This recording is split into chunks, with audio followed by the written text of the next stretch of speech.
Hello guys and welcome to Skynomics academy.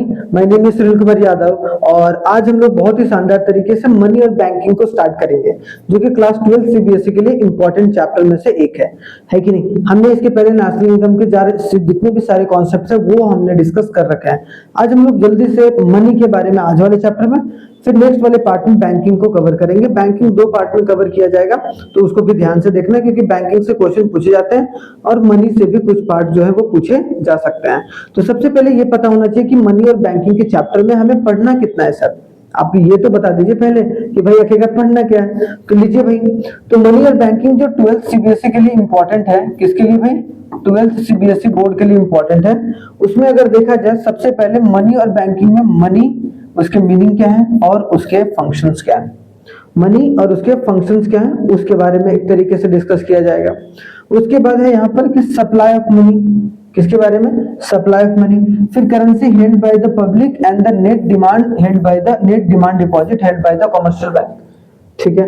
फिर money creation by the commercial bank, money कैसे create किया जाता है कमर्शियल बैंक के द्वारा, हम लोग देखेंगे। ऐसे फॉर्मूला होता है कि K equal to 1/CRR into total deposit. ठीक है, टोटल, या फिर RR भी लिखते हैं। ठीक है, RR मतलब जितना रिजर्व है पैसा, ठीक है, या फिर जितना भी हमारा एक तरीके से जो डिपॉजिट रहता है या जितना भी रिजर्व अमाउंट रहता है, रिजर्व रिक्वायरमेंट बोलते हैं RR को। क्या बोलते हैं? रिजर्व रिक्वायरमेंट बोलते हैं। तो रिजर्व रिक्वायरमेंट के बारे में भी हम लोग एक तरीके से देखेंगे वहां पर, है कि नहीं। तो रिजर्व रिक्वायरमेंट के बारे में तो बहुत शानदार तरीके से देखेंगे। उसके बाद central bank and its function, central bank का फंक्शन क्या है उसके बारे में। फिर reserve bank of India, issue of government bank, फिर CRR, SLR, open market operation, RR, ये सब सारी चीजें जो है इंपॉर्टेंट है। ये दो तरीके से चीजों को लेकर चला जाता है, एक क्वालिटेटिव तरीके से, एक क्वांटिटेटिव तरीके से। क्वालिटी बैंक मेंटेन करती है भाई, ठीक है। क्वालिटेटिव बैंक मेंटेन करती है, क्वांटिटेटिव CRR, SLR वो कौन देख रेख करके चलती है? मतलब दोनों तरीके से RBI को मतलब RBI देख रेख के चलती है, लेकिन उसको फॉलो कौन करता है? बैंक जो है वो करके चलता है। तो आज हम लोग फोकस करेंगे सिर्फ मनी के ऊपर कि मनी क्या किस तरीके से हमारे देश में एक तरीके से इवॉल्व होता चला गया। ठीक है, अब यहाँ समझो, सबसे पहले मनी नहीं था तो क्या था भाई? पहले अगर बोला जाए पुराने जमाने में क्या चीज का एक्सचेंज होता था? मनी का एक्सचेंज। मनी से कोई भी सामान को एक्सचेंज नहीं होता था, पहले मनी तो मौजूद ही नहीं था। तो क्या था भाई?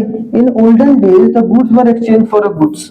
जैसे यहाँ पर है कि अगर कैरेट है और इसके पास सीजर और कॉम है तो आपस में एक्सचेंज करना। जैसे मान लो एक व्यक्ति है यहाँ पर A और दूसरा व्यक्ति है यहाँ पर B। अगर इसके पास मान लो कि राइस है, ठीक है, और इसके पास व्हीट है, और अगर इसे राइस चाहिए और इसे अगर व्हीट चाहिए, मतलब क्या है? इसे क्या चाहिए भाई? इसे चाहिए व्हीट और इसे क्या चाहिए? राइस, क्योंकि इसके पास है।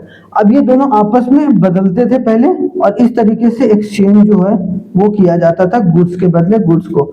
इसको हम लोग दूसरा नाम बोलते हैं, क्या बोलते थे भाई? कमोडिटी। सीसी इकोनॉमी भी बोलते थे। क्या बोलते थे? CC economy. सीसी इकोनॉमी का मतलब commodity to commodity economy. Clear? यहां तक समझ में आ गया। लेकिन जैसे ही, और इसको हम लोग दूसरा नाम बार्टर सिस्टम के नाम से भी जानते थे, है ना। बार्टर सिस्टम, जहां गुड्स से गुड्स को एक्सचेंज किया जाता है। लेकिन the things which are commonly accepted as a medium of exchange is called money. लेकिन जो आसानी से एक मीडियम के जैसा काम करने लगा, जिसके थ्रू हम कोई भी सामान को एक्सचेंज कर सकते हैं। जैसे मान लो एक सेलर है और एक बायर है, ठीक है, एक सेलर और एक बायर। अब इन लोगों को वो मतलब बायर को अब वो नहीं ढूंढना है कि मेरे को भाई, मेरे पास मान लो कि इसके पास अगर ये बायर है, ठीक है, ये बायर है, अब इसे चाहिए व्हीट, तो व्हीट वाले बंदों को ढूंढना पड़ता है, इधर जाके उधर जाके, तब उसको व्हीट प्राप्त होता था। लेकिन अब मनी के रूप में ऐसा नहीं होता है। क्यों? क्योंकि बायर के पास भाई, अब मार्केट गए, मार्केट में बहुत सारे बायर पड़े हुए हैं, तो सेलर ने क्या करा? बायर को सामान दिया, गुड्स दिया या फिर सर्विस दिया, ठीक है, और उसके बदले बायर्स ने उसको क्या दिया? पैसा दिया, रुपया दिया, खेला खत्म। सेलर्स को अब सामान एक तरीके से देने की जरूरत नहीं है, डायरेक्ट क्या हो गया? गुड्स के बदले गुड्स को ना एक्सचेंज कर हम गुड्स और सर्विस के बदले पैसे से एक्सचेंज कर रहे हैं। तो तब एक तरीके से इंपॉर्टेंस ऑफ मनी जो है वो एक तरीके से निकल के आया। तो अगर यहाँ पर जनरल टर्म्स में देखा जाए तो मनी एक बोला जाए कि जो ह्यूमन बीइंग का इन्वेंशन में से एक ऐसा इन्वेंशन है जो कि बहुत ही एक अच्छा इन्वेंशन माना गया, ठीक है, जो भी समझ के चलना है। तो ये बेसिक था, बेसिक को आपने समझ लिया। अब आगे आते हैं थोड़ा सा फंक्शंस ऑफ मनी। अब मनी के बहुत सारे फंक्शंस हैं। मनी के दो फंक्शन होते हैं जनरली, एक होता है प्राइमरी फंक्शन, एक होता है सेकेंडरी फंक्शन।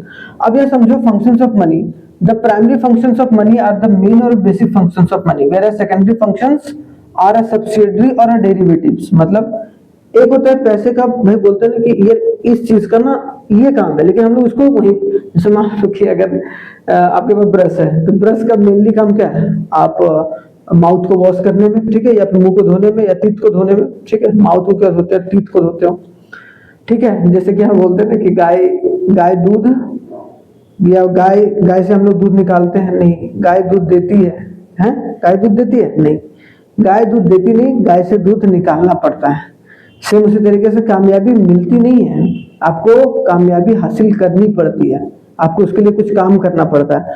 तो वो बात हो गई यहाँ पर, है कि नहीं। एक होता है कि एक भाई एक गुड का क्या था, मतलब ब्रश का क्या काम था, ब्रश का एक काम था कि भाई उससे आप क्या करो, टीथ को, मतलब क्या, दांत को धो, ठीक है, दांत को ब्रश करो। और दूसरा क्या है कि उसको आप क्या कर रहे हो, मतलब आप नाड़ा बांध रहे हो, नाड़ा बुझा रहे हो, ठीक है। तो वो उसका दूसरा काम, सेकेंडरी काम हो गया, इसे जुगाड़ू काम कर रहे हैं। तो सेम उसी तरीके से जैसे कि मनी का एक काम तो है कि भाई मीडियम ऑफ एक्सचेंज के रूप में काम करेगा और किसी भी गुड्स और सर्विस की वैल्यू को बताएगा। जैसे मान लो कि ये पेन है, ये पेन का वैल्यू अगर 1500 या 1200 या 1300 रुपए है, तो वो उसका वैल्यू बता रहा है ना, वो कौन बता रहा है। तो ये दोनों काम जो करना, अगर इसको हम बेचेंगे तो हमें क्या मिलेगा, पैसा मिलेगा।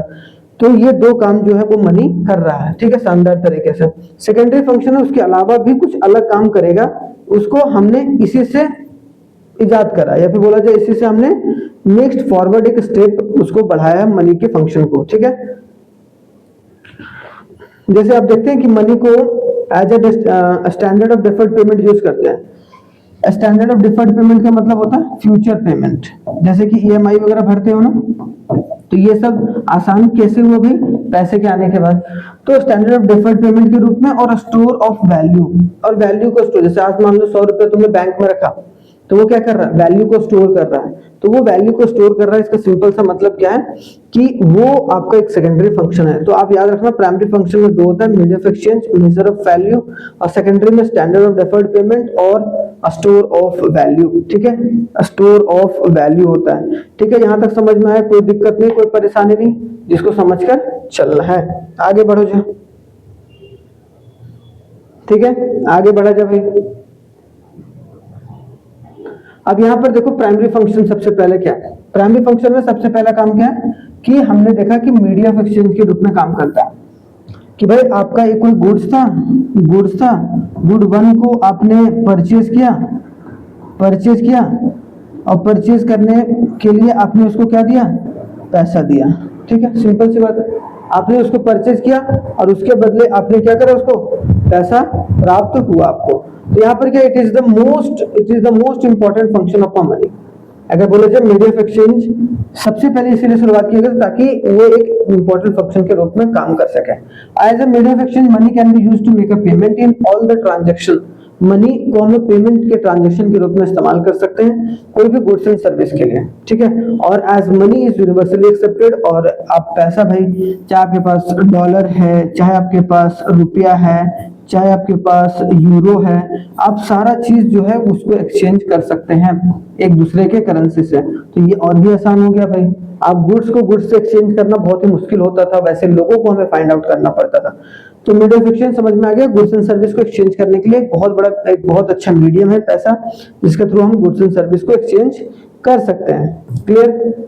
आगे आते हैं, मेजर्स ऑफ वैल्यू, वैल्यू को मेजर करता है। वैल्यू को मेजर करने का मतलब क्या है, it helps in determining the relative price of the goods and service, कि किसी भी गुड्स का या किसी भी सर्विस का एक वैल्यू पता हो जाता है तो हमें खरीदने में आसानी होता है। अब इसका कोई वैल्यू अगर नहीं होगा तो एक तरीके से वो वैल्यू कौन बताता है, वो वैल्यू डिटरमाइन करता है आपका पैसा डिटरमाइन करता है। Due to this it is also known as the unit of account, इसीलिए हम लोग इसको यूनिट ऑफ अकाउंट, जैसे इंडिया में रुपी जो है एक यूनिट ऑफ अकाउंट है, in America unit of account कौन है, डॉलर है कि नहीं। तो ये तो वही बोला गया, as a measure of value works as a common parameter in which the value of every goods and service is expressed in the monetary terms. कि हम लोग हर एक गुड्स एंड सर्विस के वैल्यू को मॉनेटरी टर्म्स में एक तरीके से क्या करते हैं, उसको बताते हैं या बताने का काम जो है वो करते हैं।